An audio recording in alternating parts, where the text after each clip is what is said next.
در شهر توشکند جمهوری ازبکستان چمپیونات جهان اوید به صنعت محاربه‌های آمیخته غیر کسبی جریان دارد. منتخب تاجیکستان در هیئت کامل به این مسابقه سفربر شده است. همزمان در برابر ورزشکاران و مربیان 5 داور سطح بین المللی تاجیکستان را در این مسابقه نمایندگی دارند.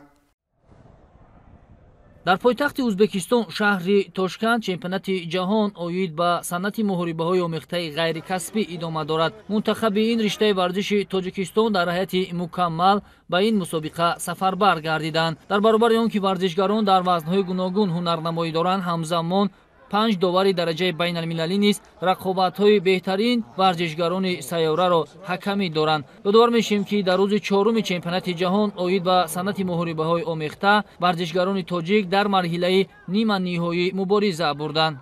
در مرحله نیمه نهایی مسابقه نمایندگان تاجیکستان به مانند عبدالله عبداللهیف، سیدعلی کمالوف، مصطفی علیبکوف، شاهجهان کریموف، قاسم سردارов، برکتالله اسداللهیف، یعقوب سفرов، جاویدان محمودов، شهزاد عادلزاده، جمشید نعمتов، مسعود عادینایف، ابراهیم رحیمزاده، شایمرد عبدالنظرов، بهروز خورشیدزاده پس از غلبه بر رقیبان خود به مرحله نیمه نهایی چمپیونات جهان اوید به صنعت محاربه‌های آمیخته غیر کسبی راه یافته شانسی خوبی برآمدن به رقابت‌های دور فینالی را پیدا نمودند. در رقابت‌های وزنی 74 کیلوگرم نماینده تاجیکستان مسعود عادینایف در دور نیم نهایی بر ورزشگر کشور آلمان التین زینوینی غلبه به دست آورده به دور نهایی برآمده. اکنون مسعود عادینایف برای عنوان قهرمانی در چمپیونات جهان مبارزه را ادامه می‌دهد.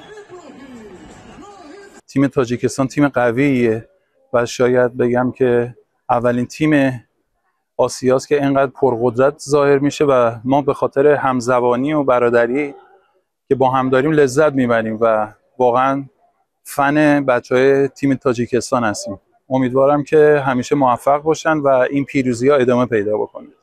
هیئت دسته منتخب جمهوری تاجیکستان در هیئت 14 نفر و بخوری نیمه نهایی برآمدند و ما باوری کامل داریم که پگاه در بخوری فینالی دسته منتخب تاجیکستان با هیئت زیادتر برآمده و جایهای نمایان را اشغال می‌نماید. در عموم در چمپیونات مذکور 74 دولت جهان اشتراک دارند.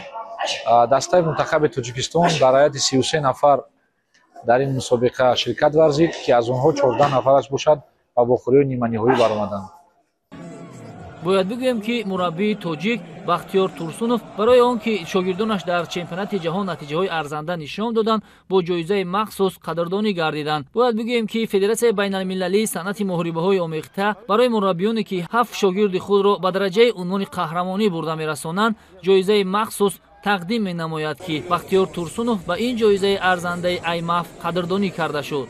فدراسیون صنعت محاربه‌های آمیخته تاجیکستان همچون یک فدراسیون جوان در عرصه بین المللی نفوذ و منزلت مخصوص را کسب نموده پیوسته در چمپیونات‌های جهان و آسیا ارزنده هنرنمایی نموده زینه‌های افتخاری را اشغال می‌کند. باید بگوییم که در فهرست بهترین منتخب‌های جهان منتخب صنعت محاربه‌های آمیخته تاجیکستان به سگانه بهترین‌ها شامل است و چمپیون‌های زیادی را تربیت نموده است.